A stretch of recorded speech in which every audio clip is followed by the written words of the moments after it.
game against Bahrain, and yeah, we will win. So let's go. Kita Garuda. Mantap, kondisi bagus. Bagus. Semuanya lancar. Kita. Wah wah wah. Haha.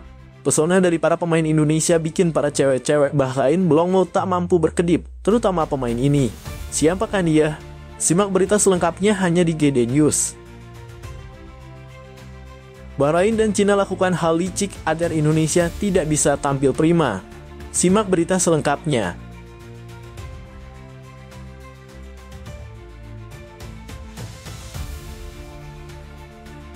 Alhamdulillah, kabar baik dari kiper kesayangan kita semua, Maarten Paes. Dia dikabarkan sudah sembuh dari cedera dan siap perkuat timnas Indonesia lagi. Simak cerita selengkapnya.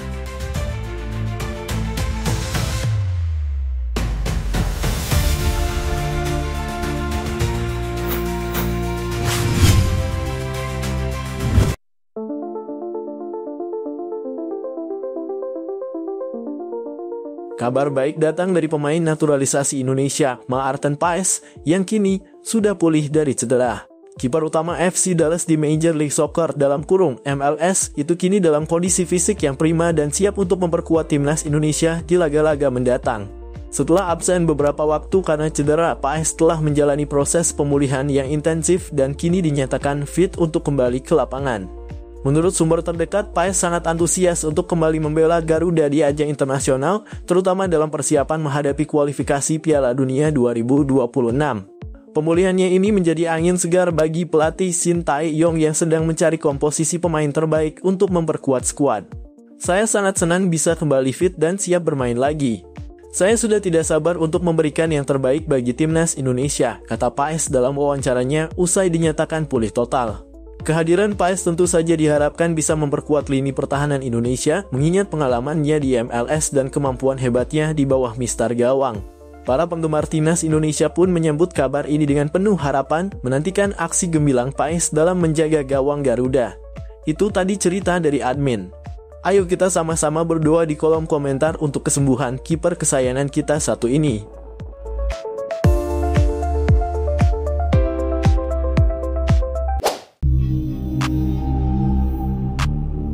Pesona para pemain naturalisasi Indonesia tidak hanya menjadi magnet di negara sendiri, mereka juga mencuri perhatian dari para wanita yang ada di Bahrain. Banyak dari mereka yang mengetahui kiprah para pemain Indonesia. Sebut saja Maarten Paes, Nathan Jo Aon, dan Mas Hilgers, mereka sangat digandrungi para cewek Bahrain. Cina dan Bahrain bersiasat licik jelang menghadapi timnas Indonesia. Ibarat peperangan negeri tirai bambu sedang menyusun cara mematahkan sayap-sayap Garuda sebelum terjun ke medan tempur. Namun Cina seolah sudah punya rencana untuk meraih kemenangan saat menjamu Indonesia.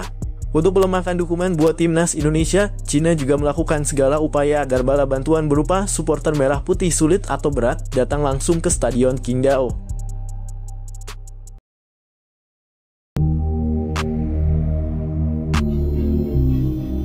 Timnas Cina baru-baru ini melayangkan protes resmi kepada FIFA terkait dua pemain keturunan Indonesia, Mas Hilgers dan Eliano Regeners.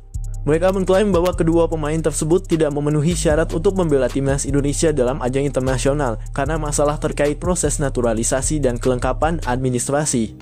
Cina beranggapan bahwa keikutsertaan mereka dalam skuad Indonesia bisa melanggar aturan FIFA. Namun dalam perkembangan terbaru justru timnas Cina yang terancam menghadapi konsekuensi dari FIFA. Protes yang diajukan oleh Federasi Sepak Bola Cina memicu investigasi lebih mendalam dari pihak FIFA dan hasilnya mengungkap beberapa pelanggaran administrasi yang dilakukan oleh tim Cina sendiri. Ternyata ada beberapa pemain dalam skuad mereka yang tidak memenuhi kriteria kelayakan dan hal ini dapat berujung pada ancaman diskualifikasi dari turnamen yang sedang berlangsung. FIFA disebut-sebut sedang mempertimbangkan sanksi tegas terhadap tim Cina jika ditemukan bukti kuat adanya pelanggaran aturan terkait status pemain mereka. Kejadian ini tentu saja menjadi ironi besar di mana tim yang awalnya mengajukan protes justru bisa terkena dampak paling serius dari investigasi tersebut. Kabar ini pun menjadi perhatian luas dari berbagai pihak, terutama para pendukung timnas Indonesia yang semakin yakin bahwa Mas Hilgers dan Eliano Regeners layak bermain untuk Garuda. Kini semua mata tertuju pada keputusan akhir FIFA terkait kedua tim, terutama potensi sanksi yang akan dijatuhkan kepada Cina.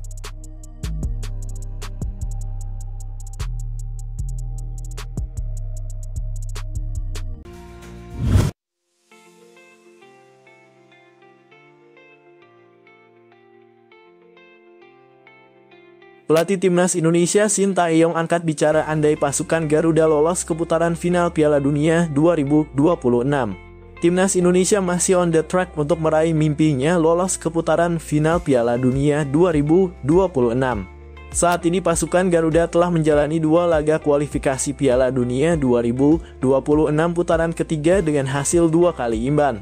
Pelatih Timnas Indonesia Shin Tae-yong kembali menegaskan bila dirinya menginginkan target realistis yakni berada di peringkat 3 atau 4. Shin Tae-yong tak ingin membebani pemainnya dengan target yang tak realistis. Sehingga ia selalu mengatakan bila target Timnas Indonesia adalah memunci peringkat 3 atau 4. Saya berpikir jika Anda mengatur target dan melakukan yang terbaik, mimpi Anda akan terwujud, kata Shin Tae-yong dilansir bolasport.com dari media Korea, Isplus. Jika kita mengalahkan 2 tim ini, kita bisa dengan mudah mencapai peringkat 3 atau 4. Saya kira putaran ketiga ini adalah perjuangan paling keras kita, tambahnya. Shin Tae-yong pun berandai-andai jika dirinya berhasil membawa Timnas Indonesia lolos ke Piala Dunia 2026. Ia mengatakan akan mempertimbangkan hidup di Indonesia seumur hidupnya. Saya mungkin akan hidup di Indonesia seumur hidup saya, ujarnya sambil tersenyum. Hidup di Indonesia sangat menyenangkan, tambahnya.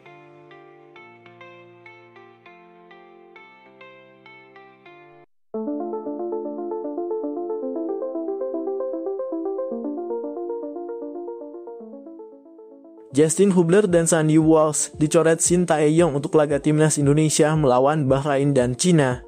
Sesuai jadwal, Timnas Indonesia akan tandang ke markas Bahrain di matchday ketiga grup C kualifikasi Piala Dunia 2026 zona Asia pada Kamis 10 Oktober 2024 pukul 23.00 waktu Indonesia Barat. Kemudian pada Selasa 15 Oktober 2024 pukul 19.00 waktu Indonesia Barat, Timnas Indonesia menjalani laga tandang kontra Cina di matchday keempat grup C kualifikasi Piala Dunia 2026 zona Asia.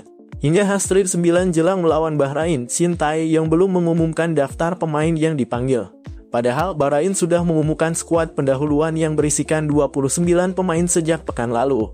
Sementara itu pelatih Timnas Cina Branko Ivankovic telah mengumumkan 24 pemain yang dipersiapkan menghadapi Australia dalam kurung 10 Oktober 2024 dan Timnas Indonesia dalam kurung 15 Oktober 2024. Apes bagi Shin Tae-yong hingga H-2 batas akhir pendaftaran pemain untuk laga melawan Bahrain, sejumlah pemain andalannya masih mengalami cedera. Tercatat ada 2 pemain yang mengalami cedera, yakni Justin Hubler dan Sandy Walsh. Kedua pemain ini sama-sama cedera kelar membela Timnas Indonesia kontra Australia di matchday kedua grup C kualifikasi Piala Dunia 2026 zona Asia pada Selasa 10 September 2024 malam waktu Indonesia Barat. Sandy Walsh sempat membagikan hasil MRI di stories Instagramnya yang eksklusif. Pesepak bola 29 tahun itu mengaku hasil MRI miliknya tak terlalu parah, tapi juga tidak ringan. Efek cedera yang dialami, Sandy Walsh absen dalam 3 laga terkini yang dijalani sang klub KV Mechelen. Absennya 2 nama di atas dapat digantikan Shin Tae-yong oleh pemain lain. Liano Reijers bisa diperankan sebagai wingback kanan, area yang biasa diisi Sandy Walsh. Sementara itu, posisi Justin Hubler dapat diisi back FC Twente Mads Hilgers yang siap menggila bersama Timnas Indonesia.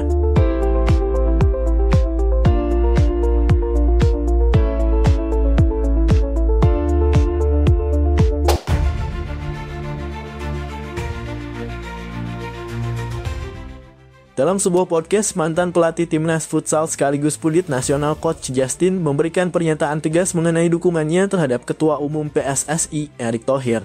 Coach Justin menjelaskan bahwa ia siap memberikan pengawalan ekstra terhadap segala program yang dirancang Erick Thohir dan PSSI. Asalkan program tersebut berjalan sesuai dengan tujuan yang baik untuk perkembangan sepak bola Indonesia. Saya dukung penuh segala program yang baik untuk sepak bola kita, dan saya percaya Erick Thohir punya visi yang bagus untuk PSSI. Tapi kalau ada yang menyimpang dari jalur, saya yang akan jadi orang pertama yang menegur beliau dengan sangat keras, ujar Coach Justin dengan nada serius. Pernyataan ini menegaskan bahwa meskipun Coach Justin menunjukkan kepercayaannya terhadap Erick Thohir dan PSSI di bawah kepemimpinannya, ia juga tidak segan-segan untuk memberikan kritik apabila ada hal yang dianggapnya keliru. Sikap tegas Justin ini mencerminkan komitmennya untuk mengawal sepak bola Indonesia menuju arah yang lebih baik. Podcast tersebut mendapat perhatian luas dari netizen, dengan banyak yang mendukung sikap kritis namun konstruktif yang ditunjukkan Coach Justin. Mereka percaya bahwa pengawasan seperti ini penting untuk memastikan PSSI dan sepak bola Indonesia terus berkembang ke arah yang positif di masa depan.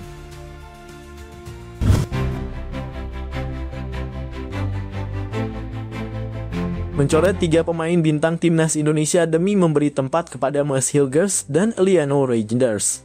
Sekadar diketahui, Maes Hilgers dan Eliano Reijnders berpeluang membela timnas Indonesia saat tandang ke markas Bahrain dan Cina di lanjutan matchday ketiga dan keempat grup C kualifikasi Piala Dunia 2026 zona Asia pada 10 serta 15 Oktober 2024.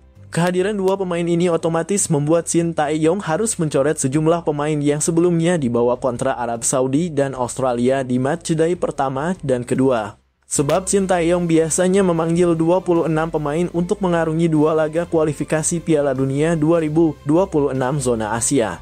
Jumlah yang sama diperkirakan juga dibawa pelatih 53 tahun itu saat melawat ke markas Bahrain dan Cina bulan depan. Ketua Badan Tim Nasional dalam kurung BTN Sumarji mengatakan Shin Tae-yong kini telah mengantongi 26 pemain yang bakal didaftarkan untuk melawan Bahrain dan Cina. Terkait dengan pemanggilan pemain, sekarang sudah ada 26 pemain. Namun kami juga harus tahu apakah Coach Shin Tae-yong tetap memanggil sebanyak itu atau menguranginya, kata Sumarji. Okesun memprediksi masuknya Maes Hilgers dan Eliano Reijnders membuat Shin Tae-yong takkan memanggil Wahyu Prasetyo dalam kurung Malut United dan Muhammad Ferrari dalam kurung Persija Jakarta ke skuad Garuda. Wahyu Prasetyo dan Muhammad Ferrari memiliki posisi yang sama dengan Maes Hilgers, yakni bek tengah. Ditambah lagi ada sejumlah fullback yang dapat diperankan sebagai bek tengah yakni Calvin Verdonk dan Nathan Chuaon. Lantas siapa lagi pemain bintang yang takkan disertakan Shin Tae-yong selain Wahyu Prasetyo dan Muhammad Ferrari? Satu nama lagi adalah bek Johor Darul Tazim Jordi Amat. Robin van Persie, mantan bintang Arsenal dan Manchester United, tengah menunjukkan kebingungannya terkait keputusan Maes Hilgers, di mana pemain berbakat berdarah Indonesia Belanda itu lebih memilih bergabung dengan tim nasional Indonesia. Keputusan ini mengejutkan banyak pihak, termasuk Van Persie yang kini menjabat sebagai pelatih di SC Heerenveen. Maes Hilgers telah menarik perhatian banyak penggemar sepak bola dengan performanya yang gemilang di FC Twente. Dengan performa apiknya, banyak yang memperkirakan ia akan dipanggil ke skuad nasional Belanda oleh pelatih Ronald Koeman. Namun Hilgers memutuskan untuk bergabung dengan timnas Indonesia dan memilih menjadi warga negara Indonesia. Dalam sebuah wawancara, Robin van Persie menyatakan rasa herannya atas keputusan Hilgers. Saya sedikit bertanya-tanya mengapa dia akhirnya memilih Indonesia. Jika dia bisa bersabar sedikit lagi, mungkin Ronald Koeman bisa saja memanggilnya ke skuad Belanda, ujar van Persie. Ia menyadari keputusan Hilgers adalah hak pribadi, namun tetap tidak bisa menahan rasa heran atas langkah yang diambil. Van Persie mengakui Maes Hilgers adalah pemain dengan potensi luar biasa. Dia memiliki bakat yang luar biasa dan usianya masih sangat muda. Dengan performa yang terus meningkat di era divisi, saya yakin dia memiliki masa depan yang cerah di sepak bola Belanda, tambahnya. Keputusan Hilgers untuk bergabung dengan Indonesia dianggap oleh Van Persie sebagai langkah yang menarik, meskipun mungkin mengecewakan bagi beberapa pihak yang berharap melihatnya bermain untuk Belanda.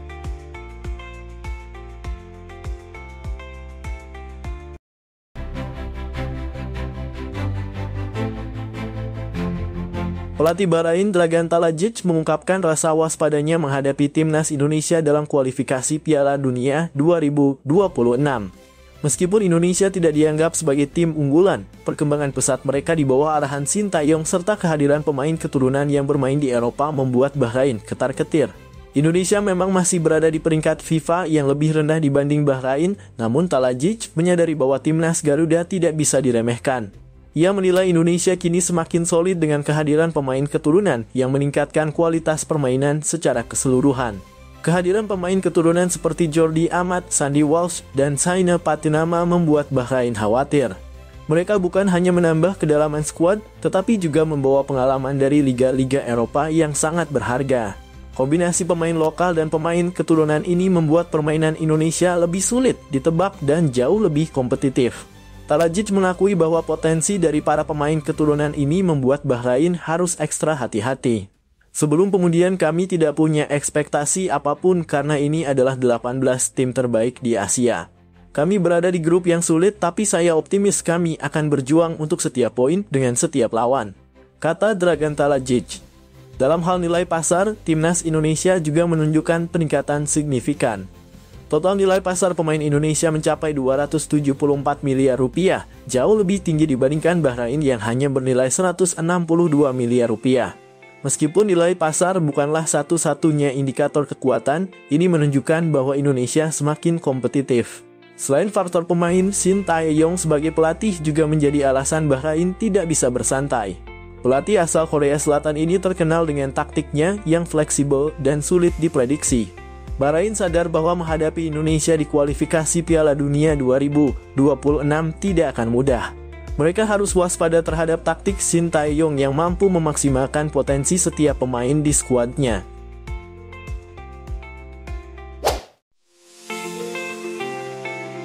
Meski banyak kritik yang menghujani kebijakan naturalisasi pemain, Ketua Umum PSSI, Erick Thohir, tetap bergerak cepat gercep dalam memperkuat skuad timnas Indonesia. Baru-baru ini Thohir sukses menuntaskan naturalisasi besar-besaran dengan mengamankan 3 gelandang serang sekaligus. Langkah ini diambil untuk mendongkrak kualitas permainan timnas Indonesia, terutama dalam menghadapi laga-laga penting ke depan. Erick Thohir menyatakan bahwa keputusan ini tidak hanya didasarkan pada kebutuhan jangka pendek, tetapi juga sebagai bagian dari strategi jangka panjang untuk membawa sepak bola Indonesia ke tingkat yang lebih tinggi. Kritik adalah bagian dari proses, tapi kami harus tetap fokus pada tujuan besar, yaitu membawa timnas ke prestasi yang lebih baik, ujarnya. Ia menegaskan bahwa proses naturalisasi ini dilakukan dengan sangat selektif, mengutamakan pemain yang benar-benar bisa memberikan dampak positif bagi tim.